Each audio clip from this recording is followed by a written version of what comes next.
మీరు చెప్తే అందరూ కూడా ఒకే ఈడు ఒకే కాలం దెబ్బ దెబ్బ జరిపోయి చెప్తే భక్తులు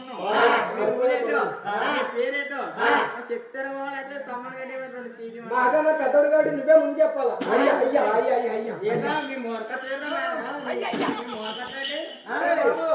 మీ నేను చూస్తే 7 నువ్వు ఒక్కడే చూసుకో ఏరా ఉంటే మనం మనకి ఎవరున్నారా మీరు 6 ఉన్నా ఎవరో తెలుసా ఎవరో తెలుసా చెప్పగలరా చెప్పు